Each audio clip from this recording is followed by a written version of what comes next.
الله أكبر الله أكبر الله أكبر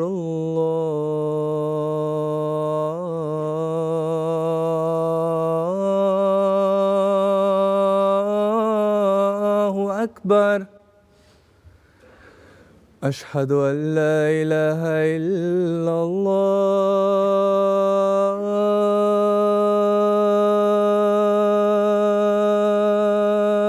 الله أشهد أن لا إله إلا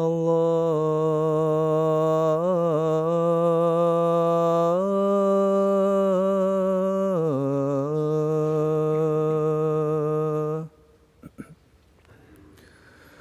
أشهد أن محمدًا رسول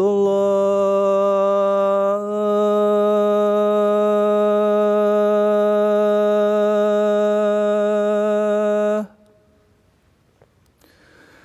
أشهد أن محمدًا رسول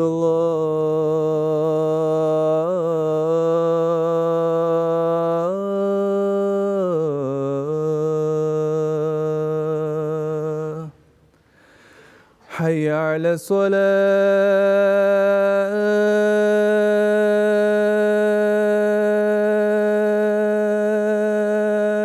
الصلاة حي على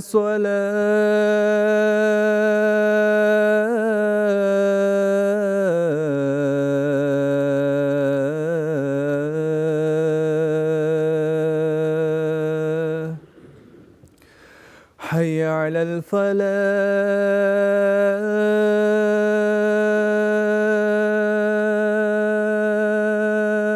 الفلاح حي على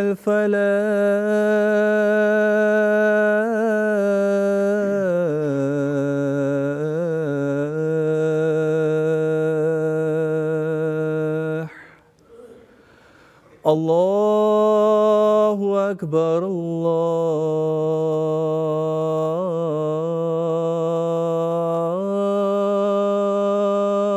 الله أكبر لا إله إلا الله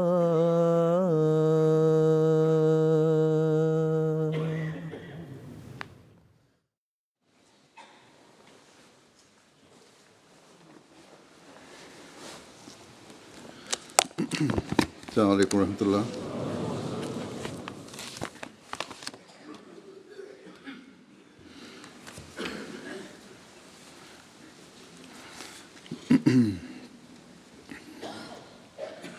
أشهد أن لا إله إلا الله وحده لا شريك له وأشهد أن محمدًا عبده ورسوله أما بعد فأعوذ بالله من الشيطان الرجيم بسم الله الرحمن الرحيم الحمد لله رب العالمين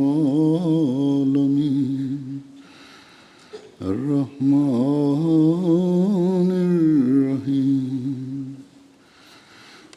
مالك يوم الدين إياك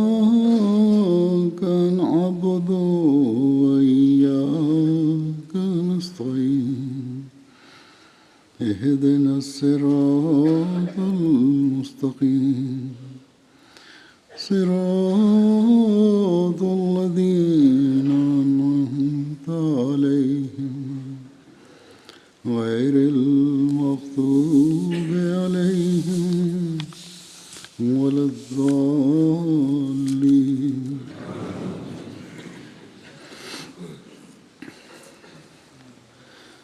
کل یعنی گزشتہ کل 20 فروری کا دن گزرا ہے. یہ دن جماعت میں مسلم موت کی پیشگوئی کے حوالے سے خاص اہمیت کا حامل ہے، جس میں حضرت مسیح موعود علیہ الصلوۃ والسلام نے اپنے ایک بیٹے کے پیدا ہونے کی خبر دی تھی، جو نیک صالح اور بہت سی صفات کا حامل ہونا تھا. گزشتہ جمعے کو بھی میں نے حضرت مسیح موعود علیہ الصلوۃ والسلام کے نشانات کے حوالے سے ذکر کیا تھا. آج بھی میں نے یہی مناسب سمجھا کہ 20 فروری کے قریب کا جمعہ ہے، اس وجہ سے اس پیشگوئی کا ذکر کروں جس کو حضرت مسیح موعود علیہ الصلوۃ والسلام نے ایک عظیم الشان نشان قرار دیا ہے. معترضین کے جواب میں آپ نے فرمایا، یہ وضاحت فرمائی کہ تم اعتراض تو کرتے ہو، لیکن یہ بشری طاقتوں سے بالا تر ہے کہ ایسی پیشگوئی کی جائے، اور صرف بیٹا ہونے کی پیشگوئی نہیں کی جائے گی، بلکہ ایسی صفات کا حامل بیٹا ہونے کی جو لمبی عمر پانے والا بھی ہوگا اور جو آپ کی زندگی میں پیدا ہوگا. آپ نے فرمایا کہ اگر اس اعلان کو گہری اور انصاف کی نظر سے دیکھا جائے تو اس کے نشان الہی ہونے میں کوئی شک نہیں ہو سکتا. آپ نے معترضین کو فرمایا کہ اگر شک ہو تو اس قسم کی پیشگوئی جو ایسے ہی نشان پر مشتمل ہو پیش کرو. فرمایا اس جگہ آنکھیں کھول کر دیکھ لینا چاہیے کہ یہ صرف پیشگوئی ہی نہیں بلکہ ایک عظیم الشان نشان آسمانی ہے، اور جیسا کہ آپ کی بعثت کا مقصد ہی اسلام کی حقانیت اور آن حضرت صلی اللہ علیہ وسلم کی عظمت سب پر ثابت کرنا تھا، آپ یہاں بھی اس پیشگوئی اور نشان کو پیش فرما کر یہ نہیں فرما رہے کہ یہ میری صداقت کو ظاہر کرتا ہے، بلکہ فرمایا کہ اس نشان آسمانی کو خدائے کریم جل شانہ نے ہمارے نبی کریم رؤوف الرحیم محمد مصطفیٰ صلی اللہ علیہ وسلم کی صداقت و عظمت ظاہر کرنے کے لیے ظاہر فرمایا ہے. فرمایا اور در حقیقت یہ نشان ایک مردہ زندہ کرنے سے صدہا درجے اعلیٰ و اعلیٰ و اکمل و افضل و اتم ہے. آپ نے وضاحت فرمائی کہ مردہ زندہ کرنا تو صرف اتنا ہی ہے کہ ایک روح تھوڑے عرصے کے لیے واپس منگوا لی، جیسا کہ بائبل میں حضرت عیسیٰ علیہ السلام یا بعض انبیاء کے بارے میں لکھا گیا ہے. گو اس پر بھی اعتراض کرنے والوں کے اعتراض موجود ہیں. اور کسی مردہ کا زندہ ہونا اگر مان بھی لیا جائے تو اس سے دنیا کو کوئی فائدہ نہیں پہنچ سکتا تھا، مگر یہاں بفضل ہی تعالی و احسانہ و ببرکت حضرت خاتم الانبیاء صلی اللہ علیہ وسلم خداوند کریم نے اس عاجز کی دعا قبول کر کے ایسی بابرکت روح بھیجنے کا وعدہ فرمایا ہے جس کی ظاہری و باطنی برکتیں تمام زمین پر پھیلیں گی. آپ فرماتے ہیں کہ اے لوگو، میں کیا چیز ہوں اور کیا حقیقت؟ جو کوئی مجھ پر حملہ کرتا ہے وہ در حقیقت میرے پاک مطبوع پر جو نبی کریم صلی اللہ علیہ وسلم ہے حملہ کرنا چاہتا ہے، مگر اس کو یاد رکھنا چاہیے کہ وہ آفتاب پر خاک نہیں ڈال سکتا، بلکہ وہی خاک اس کے سر پر، اس کی آنکھوں پر، اس کے منہ پر گر کر اس کو ذلیل اور رسوا کرے گی۔ اور ہمارے نبی کریم صلی اللہ علیہ وسلم کی شان و شوکت اس کی عداوت اور اس کے بغض سے کم نہیں ہوگی، بلکہ زیادہ سے زیادہ خدا تعالیٰ ظاہر کرے گا۔ کیا تم فجر کے قریب آفتاب کو نکلنے سے روک سکتے ہو؟ ایسے ہی تم حضرت صلی اللہ علیہ وسلم کی آفتاب صداقت کو کچھ نقصان نہیں پہنچا سکتے۔ خدا تعالیٰ تمہارے کینوں اور بخلوں کو دور کرے۔ ان اعتراض کرنے والوں میں غیر مسلموں کے ساتھ بعض مسلمان بھی شامل تھے، جن کو آپ نے یہ چیلنج دیا اور تنبیہ فرمائی۔ بہرحال اس پیش گوئی کے مطابق، جیسا کہ ہم جانتے ہیں، 1889 میں مارچ میں وہ موعود بیٹا پیدا ہوا، جس نے اسلام کی برتری اور حضرت صلی اللہ علیہ وسلم کی شان و شوکت کو قائم کرنے کے لیے وہ کارہائے نمایاں انجام دیے جو رہتی دنیا تک یاد رکھے جائیں گے، جن کا غیروں نے بھی اعتراف کیا۔ اس سے پہلے کہ میں حضرت مسلم موعود کے بعض کارناموں کا ذکر کروں، پیش گوئی کے اصل الفاظ بھی رکھنا ضروری سمجھتا ہوں، تاکہ بار بار ہمارے سامنے آ کر ہمیں اس کی عظمت و شوکت کا ہی پتہ لگے اور اس کی حقیقت کا ہی پتہ لگے۔ حضرت اقدس علیہ السلام نے اپنے قلم سے 20 فروری 1886 کو ایک اشتہار رسالہ سراج منیر مشتمل بر نشان ہائے رب قدیر کے نام سے تحریر فرمایا، جو اخبار ریاض ہند امرتسر میں 1 مارچ 1886 کی اشاعت میں بطور ضمیمہ شامل ہوا۔ اس میں آپ نے لکھا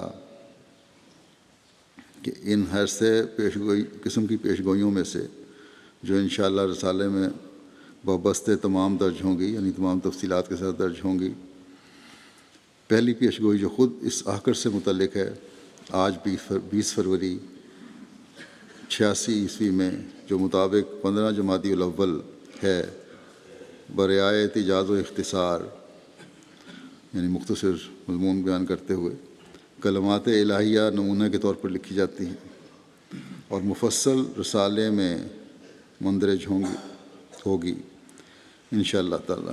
پہلی پیش گوئی بے الہام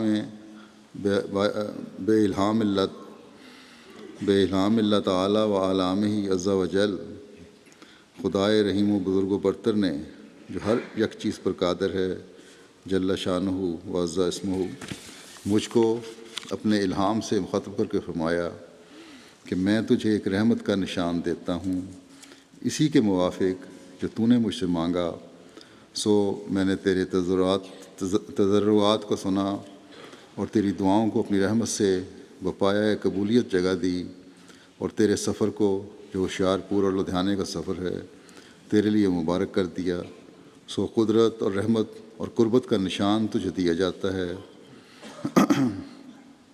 فضل اور احسان کا نشان تجھے عطا ہوتا ہے، اور فتح اور ظفر کی کلید تجھے ملتی ہے۔ اے مظفر، تجھ پر سلام۔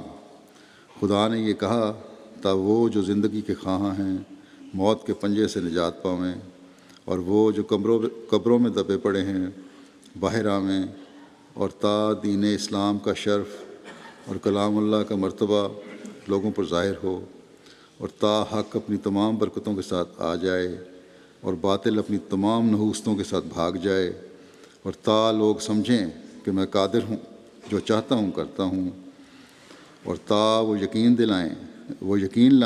لائیں کہ میں تیرے ساتھ ہوں، تا وہ یقین لائیں کہ میں تیرے ساتھ ہوں، اور تا انہیں جو خدا کے وجود پر ایمان نہیں لاتے اور خدا کے دین اور اس کی کتاب اور اس کے پاک رسول محمد مصطفیٰ صلی اللہ علیہ وسلم کو انکار اور تکذیب کی نگاہ سے دیکھتے ہیں، ایک کھلی نشانی ملے اور مجرموں کی راہ ظاہر ہو جائے۔ سو تجھے بشارت ہو کہ ایک وجیح اور پاک لڑکا تجھے دیا جائے گا، ایک ذکی غلام لڑکا تجھے ملے گا، وہ لڑکا تیرے ہی تخم سے، تیری ہی ذریت و نسل ہوگا۔ اللہ تعالیٰ نے یہاں ہر قسم کا ابہام ختم کر دیا کہ بعد کی نسل میں یا ذریت میں نہیں پیدا ہوگا، بلکہ حضرت مسیح علیہ والسلام کا اپنا بیٹا ہوگا۔ فرمایا خوبصورت پاک لڑکا تمہارا مہمان آتا ہے، اس کا نام اموائل ہے۔ انجام آتم میں جو پوری پیشگوئی ہے عربی میں بھی لکھی ہوئی ہے، وہاں امانویل لکھا گیا ہے، تو اصل لفظ امانویل ہی ہے۔ بہرحال پھر فرمایا اور بشیر بھی، اس کا نام اموائل اور بشیر بھی ہے، یا امانویل اور بشیر بھی ہے۔ اس کو مقدس روح دی گئی ہے، وہ رجس سے پاک ہے، وہ نور اللہ ہے، مبارک وہ جو آسمان سے آتا ہے، اس کے ساتھ فضل ہے جو اس کے آنے کے ساتھ آئے گا۔ وہ صاحب شکو اور عظمت اور دولت ہوگا، وہ دنیا میں آئے گا اور اپنی مسیحی نفس اور روح الحق کی برکت سے بہتوں کو بیماریوں سے پاک کرے گا۔ وہ کلمۃ اللہ ہے، کیونکہ خدا کی رحمت و غیوری نے اسے کلمہ تمجید سے بھیجا ہے۔ وہ سخت ذہین و فہیم ہوگا اور دل کا حلیم، اور علوم ظاہری و باطنی سے پر کیا جائے گا، اور وہ 3 کو 4 کرنے والا ہوگا۔ دوشنبہ ہے، مبارک دوشنبہ، فرزند دل بند، گرامی ارجمند، مظہر الاول والآخر، مظہر الحق والعلاء، کأن اللہ نزل من السماء، جس کا نزول بہت مبارک اور جلال الہی کے ظہور کا موجب ہوگا۔ نور آتا ہے نور، جس کو خدا نے اپنی رضامندی کے عطر سے ممسوح کیا۔ ہم اس میں اپنی روح ڈالیں گے اور خدا کا سایہ اس کے سر پر ہوگا۔ وہ جلد جلد بڑھے گا اور اسیروں کی رستگاری کا موجب ہوگا، اور زمین کے کناروں تک شہرت پائے گا، اور قومیں اس سے برکت پائیں گی۔ تب اپنے نفسی نقطہ آسمان کی طرف اٹھایا جائے گا۔ وکان امر مقضیہ۔ بس جیسا کہ میں نے کہا، یہ وہ خصوصیات ہیں جن کا حامل وہ بیٹا ہونا تھا، اور ایک دنیا نے دیکھا کہ وہ بیٹا پیدا ہوا، اور 52 سال تک خلافت پر متمکن رہنے کے بعد اپنی ان خصوصیات کا لوہا دنیا سے منوا کر اس دنیا سے رخصت ہوا۔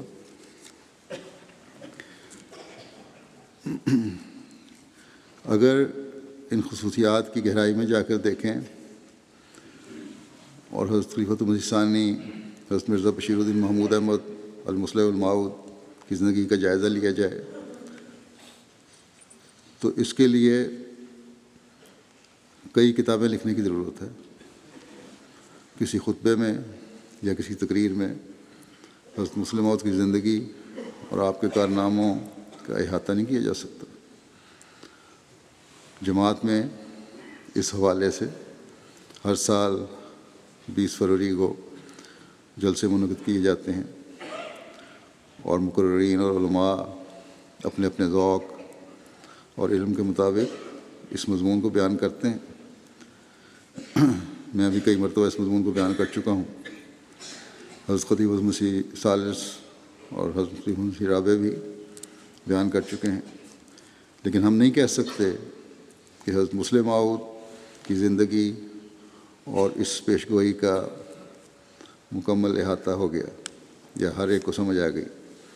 بہرحال آج بھی میں بعض باتیں اس پیشگوئی کے حوالے سے حضرت مسلم موعود کی زندگی کی پیش کروں گا، جن میں سے 1-2 پیشگوئی کے حوالے سے نہیں، بلکہ پیشگوئی کے ایک آدھ پہلو کو لے کر، اور یہ بھی کہ اپنوں کو اور غیروں کو آپ کے علم و عرفان نے کس طرح متاثر کیا۔ اس سے پہلے میں آپ حضرت مسلم موعود کی کتب اور لیکچرز اور تقاریر کا ایک جائزہ بھی پیش کرنا چاہتا ہوں۔ اس وقت ریکارڈنگ کا تو باقاعدہ انتظام نہیں تھا، بعض ان کے لیکچر تقاریر مکمل موجود ہیں، بعض نہیں، زود نویس لکھتے تھے، ساتھ ساتھ لکھتے جاتے تھے، بعض دفعہ پوری طرح لکھا بھی نہیں جاتا تھا۔ بہرحال حضرت مسلم موعود رضی اللہ عنہ کی کتب، لیکچرز اور تقاریر کا مجموعہ انوار العلوم کے نام سے فضل عمر فاؤنڈیشن شائع کر رہی ہے۔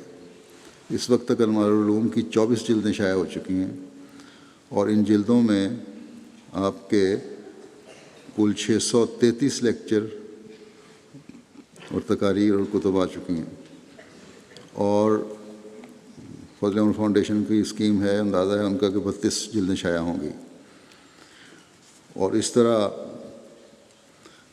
کل جو لیکچر وغیرہ ہوں گے اس تقریباً 850 کے قریب تقاریر، لیکچر اور کتب، تقریباً 850 کے قریب بن جائیں گے۔ 25 سے 29 جلدیں جو ہیں، 24 جلدوں میں نے کہا آ گئی، 25 سے 29 جلدیں جو ہیں وہ تیار ہو گئی ہیں، ابھی چھپی نہیں۔ ان میں سے 163 کتب، لیکچرز اور تقاریر شامل ہیں، پھر اس کے بعد 3 اور رہ جائیں گی۔ تو بہرحال یہ تقریباً 800 سے اوپر چلی جائیں گی۔ اسی طرح خطبات جمعہ اور عیدین اور نکاح، یہ جو ابھی تک لسٹ ملی ہے اس کے مطابق ان کی تعداد 2076 بنتی ہے، اور خطبات محمود کی اس وقت کل 28 جلدیں شائع ہو چکی ہیں، جن میں 1602 خطبات شامل ہیں، اور 1948 سے 1959 تک کے خطبات 29 سے 39 جلد میں شائع ہوں گے۔ ان میں بھی تقریباً 500 کے قریب خطبات اور شامل ہو جائیں گے۔ تو یہ ایک عمومی ہلکا سا خاکہ ہے آپ کے علمی کاموں کا، اور اگر ہر خطبے، ہر تقریر کو سنیں، ہر لیکچر کو دیکھیں تو علم و عرفان کے ایسے موتی پروئے ہوئے نظر آتے ہیں، اور علم کی ایسی نہریں بہہ رہی ہوتی ہیں کہ انسان حیران رہ جاتا ہے۔ حضرت خلیفہ مسیح ثالث نے بھی ایک دفعہ یہ تجزیہ پیش کیا تھا، اور انہوں نے فرمایا تھا کہ ایک پہلو کو لے کے کہ وہ علوم ظاہری و باطن سے پر کیا جائے گا، اس میں ہی اتنی وسعت ہے کہ اس کو بیان کرتے چلے جائیں تو ختم نہیں ہو سکتا۔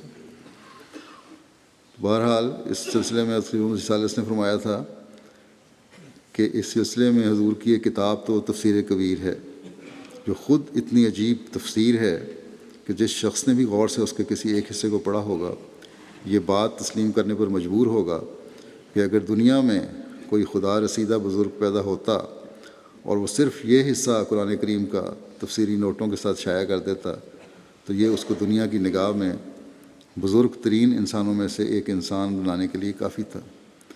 لیکن اس پر ہی بس نہیں، قرآن کریم پر اور بہت سی کتب لکھیں۔ حضور خلیفہ صاحب فرماتے ہیں کہ میرا خیال ہے کہ حضور نے صرف قرآن کریم کی تفسیر پر ہی 8-10 ہزار صفحات لکھے ہیں۔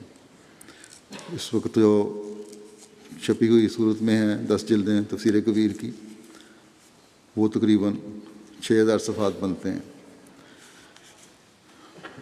اس کے علاوہ صورتوں کے نوٹس ہیں، اور بہت ساری جگہوں پر مختلف تقریروں میں تو حدیث بیان کی گئی ہیں جو اس میں شامل نہیں۔ پھر کلام کے اوپر حضرت خلیفہ مسیح ثانی نے 10 کتب اور رسائل لکھے، جو حضرت خلیفہ مسیح ثالث کی جو اس وقت جائزہ تھا اس کے مطابق ہے۔ تفسیر کبیر جو ہے 10 جلدیں، اس میں سورہ فاتحہ اور سورہ البقرہ پہلی 2 صورتیں ہیں، پھر سورہ یونس سے سورہ عنکبوت تک 10ویں صورت سے لے کے 29ویں صورت تک ہے۔ اس کے بعد پھر بیچ میں نہیں کی گئیں، لکھی نہیں گئیں، چھپی نہیں، پھر سورہ النبا سے لے کر الناس تک ہے۔ گویا کہ 59 صورتیں تقریباً بنتی ہیں جن کی تفسیر لکھی، اور یہ تفسیر جو ہے تقریباً 6000 صفحات پر مشتمل ہے، اور اس کو صحیح طرح بہت باریک لکھا ہوا ہے۔ اگر آج کل کے حساب سے لکھا جائے تو شاید 10-12 ہزار صفحات بن جائیں۔ بہرحال دوبارہ پرنٹ ہو رہی ہے، انشاءاللہ تعالیٰ آ جائے گی منظر عام پہ۔ اور 55 کل 114 صورتیں قرآن کریم کی، اس کا مطلب ہے کہ 55 صورتیں ابھی اس میں نہیں شامل. پھر کلام پر 10 کتب اور رسائل ہیں آپ کے. روحانیات، اسلامی اخلاق اور اسلامی عقائد پر 31 کتب اور رسائل تحریر فرمایا آپ نے. سیرت و سوانح پر 13 کتب اور رسائل لکھے.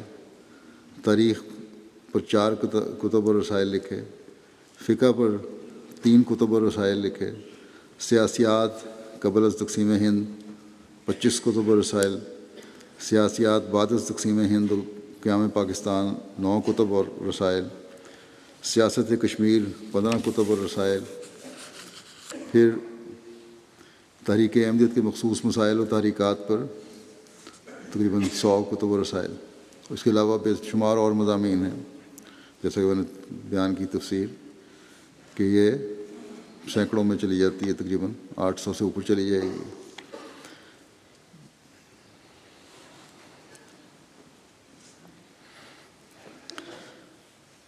تو خلیفہ ثالث فرماتے ہیں کہ جیسا کہ فرمایا تھا کہ وہ علوم ظاہری و باطنی سے پر کیا جائے گا، ان پر ایک نظر ڈال لیں تو ان میں علوم ظاہری بھی نظر آتے ہیں اور علوم باطنی بھی نظر آتے ہیں. اور پھر لطف یہ ہے کہ جب بھی آپ نے کوئی کتاب یا رسالہ لکھا، ہر شخص نے یہی کہا کہ اس سے بہتر نہیں لکھا جا سکتا. سیاست میں جب بھی آپ نے قیادت سنبھالی یا جب بھی آپ نے سیاست کے بارے میں قائدانہ مشورے دیے، بڑے سے بڑا مخالف بھی آپ کی بے مثال قابلیت کو تسلیم کرنے پر مجبور ہو گیا. غرض حضور کے علوم ظاہری و باطنی سے پر ہونے کے متعلق ایک بڑی تفصیل ہے جس کے 1000ویں حصے تک بھی ہم نہیں پہنچ سکتے. جیسا کہ رسول مسیح ثالث نے فرمایا تھا کہ صرف تفسیر ہی حضرت مسلم موعود کے مقام کو منوانے کے لیے بہت کافی ہے.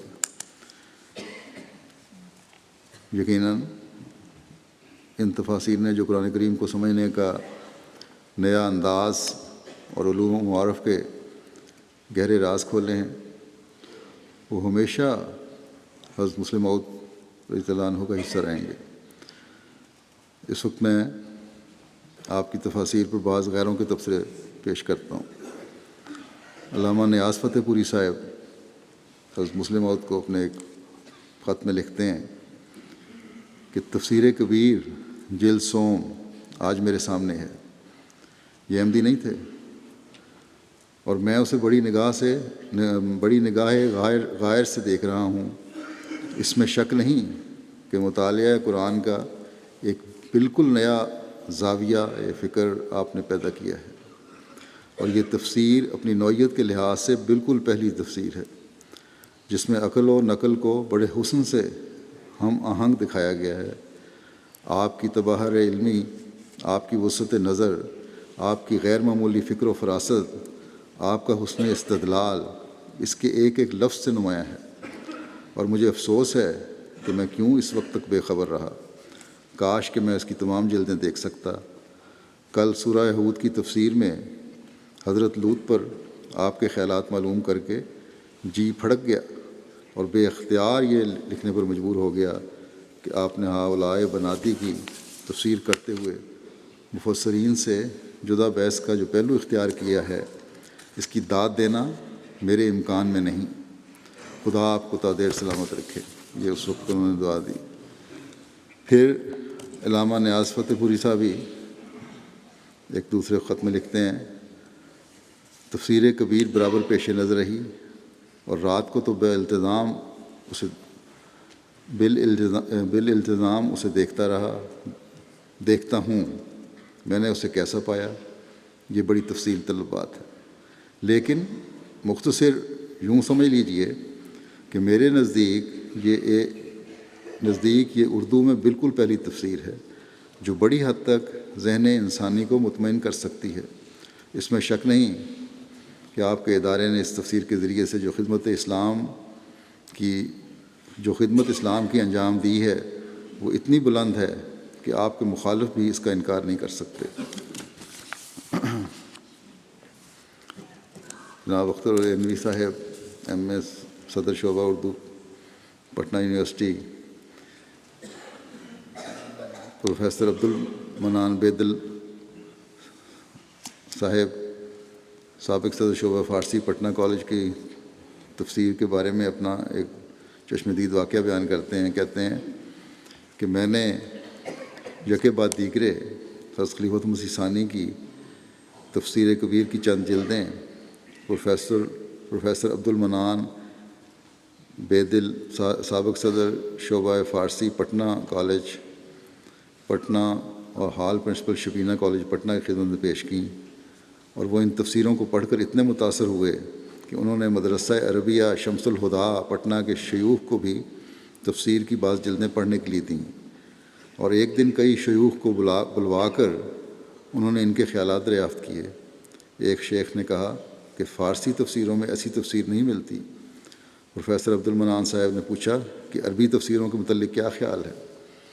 شیوخ خاموش رہے. کچھ دیر کے بعد ان میں سے ایک نے کہا، پٹنہ میں ساری عربی تفسیریں ملتی نہیں ہیں. مصر و شام کی ساری تفاسیر کے مطالعہ کے بعد ہی صحیح رائے قائم کی جا سکتی ہے. پروفیسر صاحب نے قدیم عربی تفسیروں کا تذکرہ شروع کیا اور فرمایا، مرزا محمود کی تفسیر کے پائے کی ایک تفسیر بھی کسی زبان میں بھی نہیں ملتی. آپ جدید تفسیریں بھی مصر و شام سے منگوا لیجئے اور چند ماہ بعد مجھ سے باتیں کیجئے. عربی اور فارسی کے علماء مبہوت رہ گئے. پھر سید جعفر حسین صاحب ایڈوکیٹ نے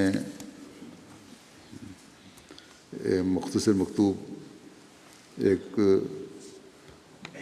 کے بعد ایک مفصل مضمون بھی اخبار صدق جدید کو بھجوایا، جس میں وہ لکھتے ہیں صدق جدید کے ایڈیٹر کو کہ حصول دارالسلام کی جد و جہد میں مجھے جب جیل پہنچایا گیا تو تیسرے دن مجھے وجوہات نظر بندی تحریری شکل میں مہیا کیے گئے، جن میں میری گزشتہ 3-4 برسوں کی تقریروں کے اقتباسات تھے، اور الزام یہ تھا کہ میں ہندوستان کی حکومت کا تختہ الٹ کر اسلامی حکومت قائم کرنا چاہتا ہوں.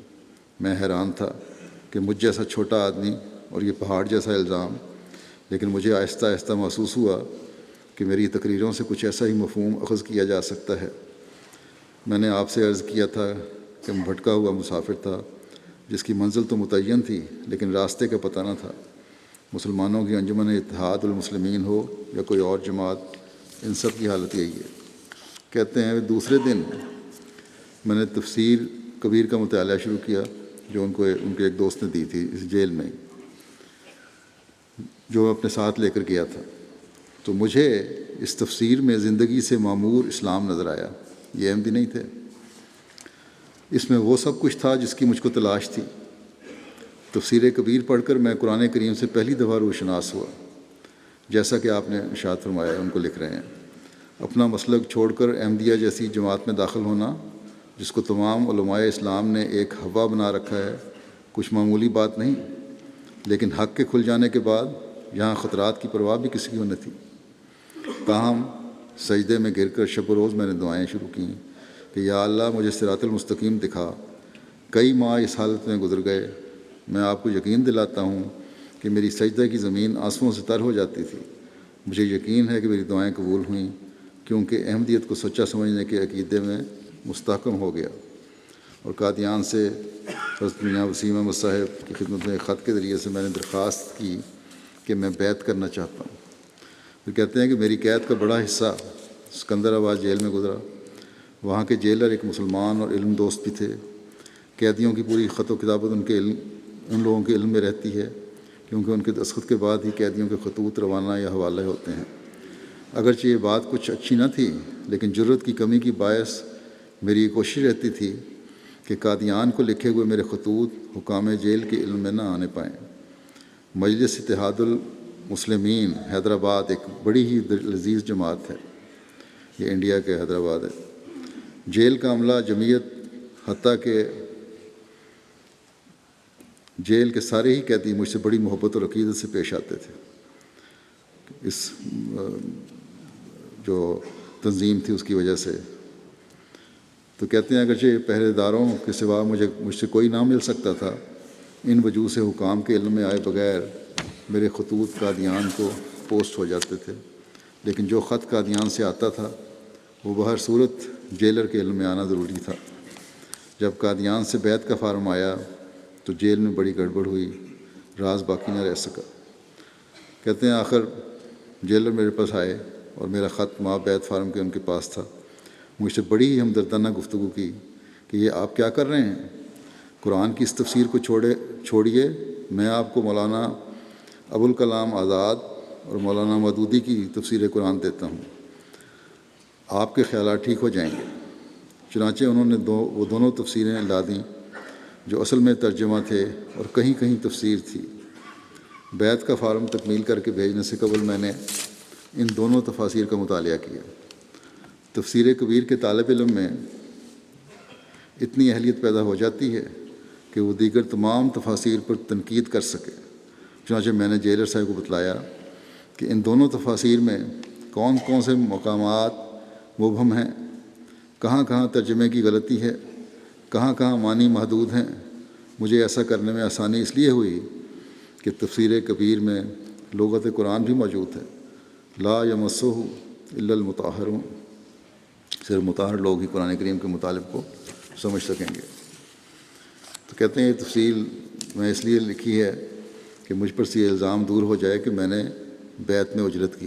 میں نے غیروں کی تفسیریں بھی پڑھی، پھر تفسیر کبیر پڑھی، موازنہ کیا اور مجھے سمجھ آ گئی۔ اور پھر کہتے ہیں اس کے بیت کا فارم بھیج کر میں دعاؤں میں لگا رہا، کہیں پر بیت قبول بھی ہوتی میری کہ نہیں۔ تو میرا کہتے ہیں اندیشہ غلط نہ نکلا۔ میری بیت قبول کرنے سے پہلے حضور خلیفہ صاحب نے دریافت فرمایا کہ ایک احمدی مسلمان کا فرض ہے کہ حکومت وقت کا بھی وفادار رہے اور قانون کے اندر رہ کر کام کرے۔ میں نے جواب دیا کہ حضور کی تفسیر نے یہ ساری باتیں میرے دل پر نقش کر دی ہیں۔ کچھ دنوں کے بعد جب قادیان سے مجھے معلوم ہوا کہ میری بیت قبول کر لی گئی تو میں سجدے میں گر گیا۔ پھر کہتے ہیں کہ تفسیر کبیر میں ایک مقام پر میں نے پڑھا تھا کہ خلیفہ جو مسلم معود ہوگا وہ اسیروں کی رہائی کا باعث ہوگا۔ میں نے حضور سے درخواست کی، جیل میں تھے ابھی تک، کہ وہ میری رہائی کے لیے دعا فرمائیں۔ حضور خلیفہ صاحب نے دعا فرمائی کہ اللہ تعالیٰ آپ کی رہائی کے سامان کرے۔ اس کے چند ہی دنوں بعد میں رہا ہو گیا۔ خلیفہ معود کی نسبت یہ پیشن گوئی کہ وہ اسیروں کی رہائی کا باعث ہوگا، میں اس کا زندہ ثبوت ہوں۔ پھر مغربی مفکرین ہیں، اس میں ایک مختلف مفکرین امریکہ اور یورپ کے ہیں۔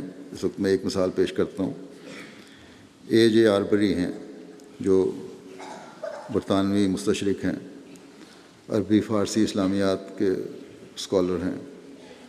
کہتے ہیں قرآن شریف کا یہ نیا ترجمہ اور تفسیر ایک بہت بڑا کارنامہ ہے۔ یہ 5 والیوم کی بات کر رہے ہیں۔ موجودہ جلد اس کارنامے کی گویا پہلی منزل ہے۔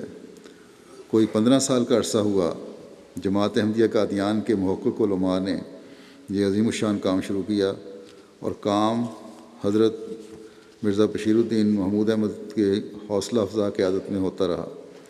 کام بہت بلند قسم کا تھا، یعنی یہ کہ قرآن شریف کے متن کی ایک ایسی ایڈیشن شائع کی جائے جس کے ساتھ ساتھ اس کی نہایت صحیح انگریزی ترجمہ ہو، اس کا نہایت صحیح انگریزی ترجمہ ہو اور ترجمے کے ساتھ آیت آیت کی تفسیر ہو۔ پہلی جلد جو اس وقت سامنے ہے قرآن شریف کی پہلی 9 صورتوں پر مشتمل ہے۔ شروع میں ایک طویل دیباچہ ہے جو خود حضرت مرزا بشیر الدین نے رقم فرمایا ہے۔ اس دیباچے میں حضرت نے لکھا ہے کہ جو کچھ اس تفسیر میں بیان ہوا ہے وہ ان معارف کی ترجمانی ہے جو بانی سلسلہ احمدیہ نے اپنی کتابوں اور مواعظ میں بیان فرمائے، یا پھر آپ کے خلیفہ اول یا خود حضرت ممدود نے جو بانی سلسلہ کے خلیفہ ثانی ہیں بیان فرمائے۔ اس لیے ہم کہہ سکتے ہیں کہ یہ ترجمہ اور یہ تفسیر جماعت احمدیہ کے فہم قرآن کی صحیح ترجمانی کرنے والی ہے۔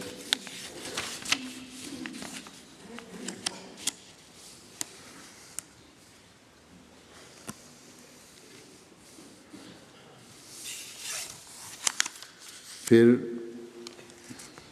تو یہی نہیں بلکہ اور بھی ہیں، عربوں میں سے بھی۔ شام کے ایک ڈاکٹر انس صاحب ہیں، وہ کہتے ہیں حق اور نور کی تلاش میں مختلف علماء کی کتب اور تفاسیر پڑھی، جن میں سلطان العارفین محی الدین ابن عربی اور محمد بن علی الحاتمی الطائی وغیرہ کی تفاسیر شامل تھیں، لیکن کسی تفسیر میں وہ خوبی اور چاشنی اور لذت نہ پائی جو حضرت مرزا بشیر الدین محمود احمد کی تفسیر میں ملی۔ میں اپنی روح اور جسم کے ساتھ پیش آنے والے کشوف وغیرہ کی تفسیر کا متلاشی تھا۔ پھر جب جماعت کی ویب سائٹ پر موجود تفسیر کبیر کا مطالعہ کیا تو اس میں احمدی نور اور سچائی اور صداقت نظر آئی جس نے میرے دل کو مول لیا۔ پھر مراکش کے ہیں جمال صاحب، لکھتے ہیں ان کی طویل خط و کتابت حضرت خلیفہ مسیح راوی سے چلتی رہی تھی۔ کہتے ہیں کہ اس عرصے میں جو خط و کتابت کا عرصہ تھا، مجھے مرکز سے تفسیر کبیر جلد اول کے ترجمے کا تحفہ ارسال کیا گیا۔ میں نے جب اس تفسیر کو پڑھا اور اس کا دیگر تفاسیر سے موازنہ کیا تو زمین و آسمان کا فرق نکلا۔ یہاں الہی علوموں اور حکمتوں کی گناہ کا بیان تھا اور شریعت کے مغز کا خلاصہ تھا، جبکہ دیگر تفاسیر میں محض چھلکے پر اکتفا کیا گیا تھا۔ اس تفسیر کے مطالعے نے میرے دل میں اسلام کی ایسی حسین تصویر پیش کی کہ جو روح تک اترتی چلی گئی۔ پھر حضرت مسلم موعود کے لیکچروں کا غیروں پر اثر، آپ کے گہرے علم کا اعتراف ہے۔ اس کی چند مثالیں پیش کرتا ہوں۔ سیدنا حضرت مسلم موعود نے پنجاب لٹریری لیگ کی تحریک پر، جس کے جو لیڈر تھے پنجاب یونیورسٹی سے تعلق رکھنے والے تھے، لاہور میں 2 لیکچر دینے منظور فرمائے۔ اس کے مطابق حضور کا پہلا لیکچر عربی زبان کا مقام السنہ عالم، عربی زبان کا مقام السنہ عالم میں، کہ عربی زبان کا مقام دنیا کی زبانوں میں کیا تھا، کے موضوع پر 31 مئی 1934 کو YMCA ہال کے ہال میں جو مال روڈ پر لاہور میں تھا شروع ہوا، اور اس کی صدارت جناب ڈاکٹر برکت علی صاحب قریشی MA PhD پرنسپل اسلامیہ کالج نے کی۔ حضور کا لیکچر 1.5 گھنٹے جاری رہا، جسے سامعین نے ہمتاً گوش ہو کر سنا۔ اختتام پر جناب صدر نے شکریہ ادا کرنے کے بعد حاضرین کو لیکچر سے فائدہ اٹھانے کی طرف توجہ دلائی اور خواہش ظاہر کی کہ ایسے علمی مضامین پھر بھی سننے کا موقع ملے۔ سامعین میں علمی طبقہ کے ہر خیال کے اصحاب شامل تھے۔ لالا کنور سین صاحب سابق چیف جسٹس کشمیر، جو جناب لالا بھیم سین صاحب کے فرزند انجمن تھے، وہ بھی موجود تھے۔ انہوں نے خلیفہ مسیح ثانی کی تقریر اور صدر صاحب کی تقریر کے بعد اپنی ایک شکر گزاری کے جذبات کا اظہار کیا، انگلش میں ایک تقریر کی۔ کہتے ہیں کہ آج قابل لیکچرر نے زبان عربی کی فضیلت پر جو دلچسپ اور مارکۃ الآراء تقریر کی ہے، اسے سن کر مجھے بہت خوشی ہوئی۔ کہتے ہیں کہ جب میں لیکچر سننے کے لیے آیا، اس وقت میں نے خیال کیا تھا کہ مضمون اس رنگ میں بیان کیا جائے گا جس طرح پرانی طرز کے لوگ بیان کرتے ہیں۔ وہ کس طرح بیان کرتے ہیں؟ کہتے ہیں کہ مشہور ہے کہ کسی عرب سے ایک دفعہ زبان عربی کی فضیلت کی وجہ دریافت کی گئی، تو اس نے کہا کہ اسے 3 وجہ سے فضیلت حاصل ہے، یعنی عربی زبان کو۔ پہلی وجہ یہ اس لیے کہ میں عرب کا رہنے والا ہوں، دوسرے اس لیے کہ قرآن مجید کی زبان ہے، تیسرے اس لیے کہ جنت میں عربی بولی جائے گی۔ کہتے ہیں میں سمجھتا تھا کہ شاید اس قسم کی باتیں زبان عربی کی فضیلت میں پیش کی جائیں گی، مگر جو لیکچر دیا گیا وہ نہایت ہی عالمانہ اور فلسفیانہ شان اپنے اندر رکھتا ہے۔ میں جناب مرزا صاحب کو یقین دلاتا ہوں کہ میں نے ان کے لیکچر کے ایک ایک حرف کو پوری توجہ اور کامل غور کے ساتھ سنا ہے، اور میں نے اس سے بہت ہی حظ اٹھایا اور فائدہ حاصل کیا ہے۔ مجھے امید ہے کہ اس لیکچر کا اثر مدتوں میرے دل پر قائم رہے گا۔ پھر سید عبد القادر صاحب MA وائس پرنسپل اسلامیہ کالج لاہور کے تاثرات جناب سید یہ ہیں کہ صدر شعبہ تاریخ تھے۔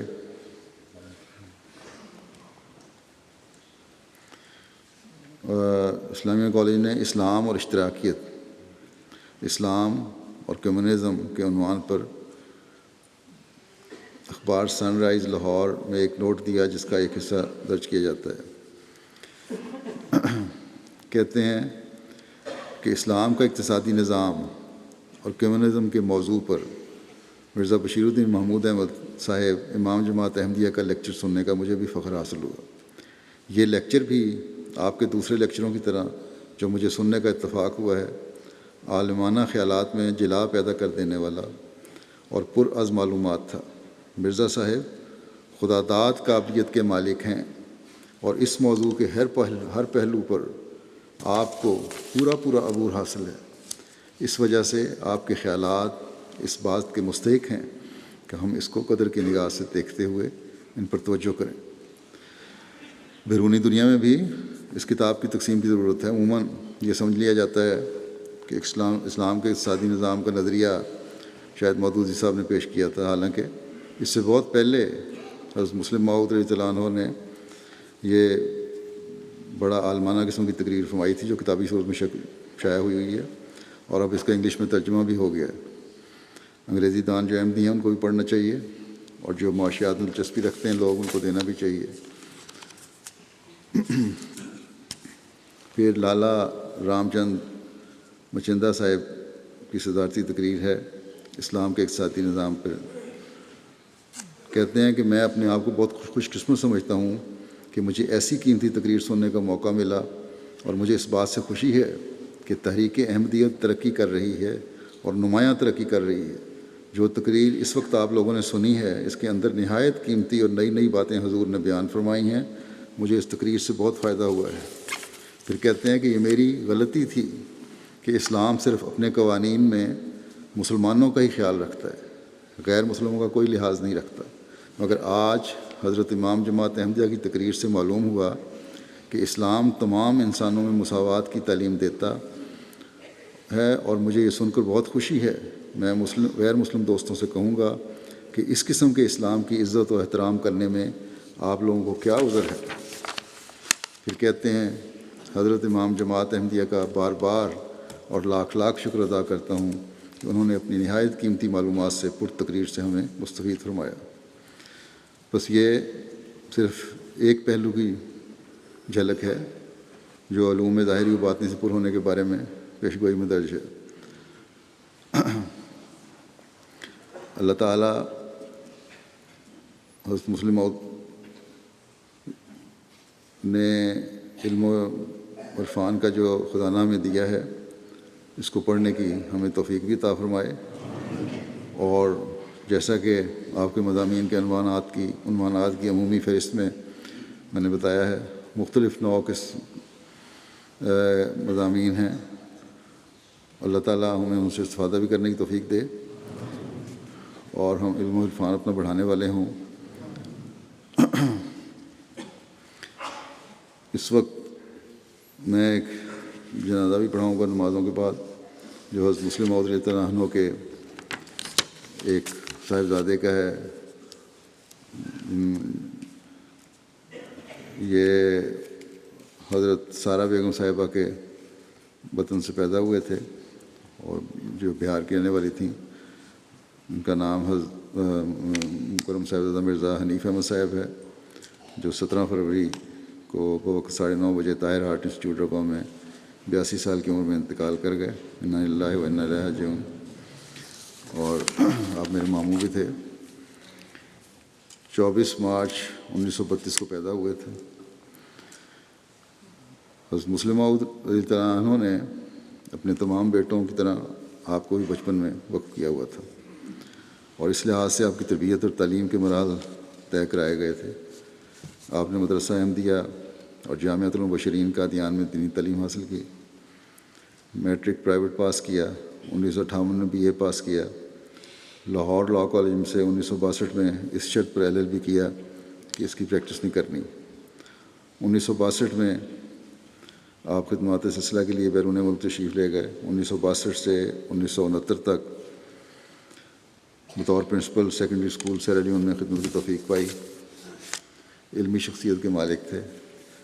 20 سال کی محنت و تحقیق کے بعد قرآن کریم کے حوالے سے حضرت مسیح موعود علیہ السلام کی تحریر و تفسیر کے بحر بے کراں کا احاطہ کرتے ہوئے قیمتی ارشادات اور اردو، فارسی اور عربی اشعار کا چناؤ اور الہام اکٹھے کر کے حضرت مسیح موعود علیہ السلام کی تعلیم فہم قرآن کے نام سے ایک بڑی اچھی اور ضخیم کتاب مرتب کی جو 2004 میں شائع ہوئی۔ اسی طرح حضرت مسیح موعود علیہ السلام کے عربی، فارسی اور اردو ادب پر مشتمل اشعار کی دوسری کتابیں میں شائع کی ادب المسیح کے نام سے، یہ بھی بڑا اچھا شاہکار ہے۔ ان کی شادی 1959 میں مکرم سید زین العابدین ولی اللہ شاہ صاحب جو حضرت خلیفۃ مسیح رابع کے ماموں تھے ان کی بیٹی سے ہوئی، طاہرہ بیگم صاحبہ سے، اور جن کے 4 بچے تھے۔ ایک عزیز مرزا سلمان احمد یہ امریکہ میں ہے، دوسری لڑکی اور 3 بیٹیاں ہیں، امت المومن ہنا جو خالد تسلیم احمد صاحب ڈاکٹر ہیں ربا میں، ان کے اہلیہ ہیں، اور ایک مینا مبارکہ مرزا حسن احمد کی اہلیہ، اور امت السمی فاروق احمد خان کی اہلیہ۔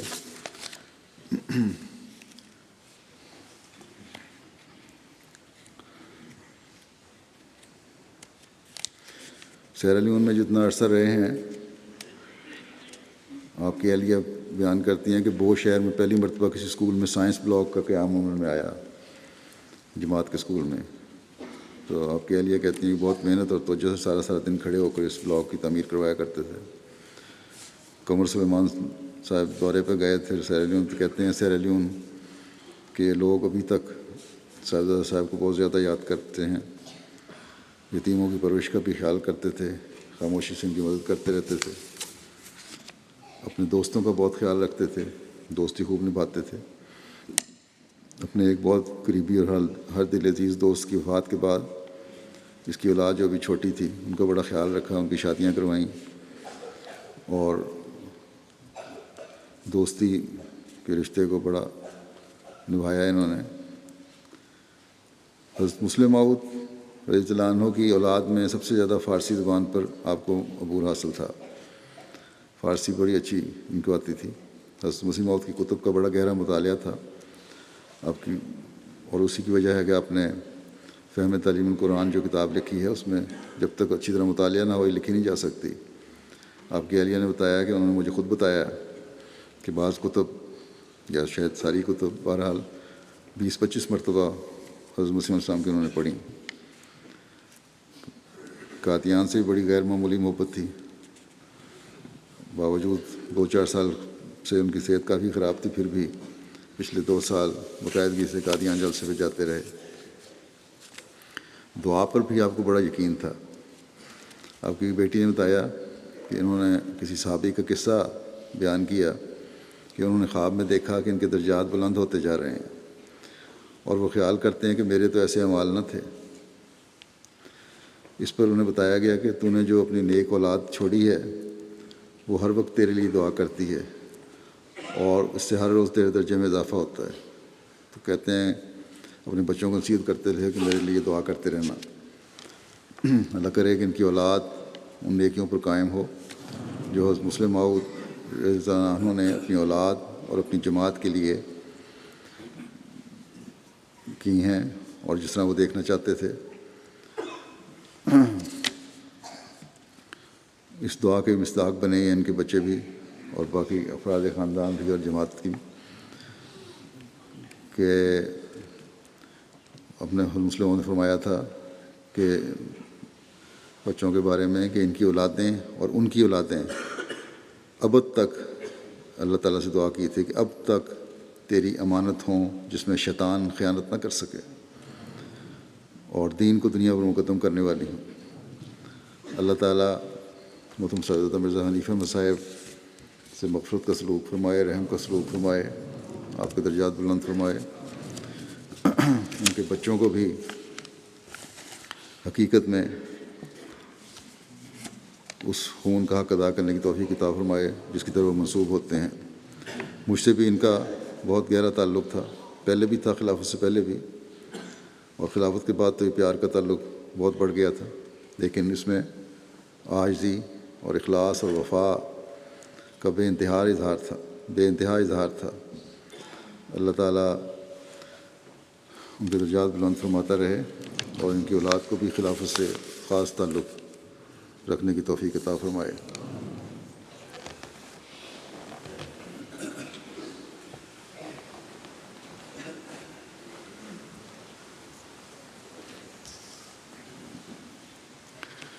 الحمد لله نحمده ونستعينه ونستغفره ونؤمن به ونتوكل عليه ونعوذ بالله من شرور أنفسنا ومن سيئات أعمالنا من يهده الله فلا مضل له ومن يضلل فلا هادي له ونشهد أن لا إله إلا الله ونشهد أن محمدا عبده ورسوله عباد الله رحمكم الله إن الله يأمر بالعدل والإحسان وإيتاء ذي القربى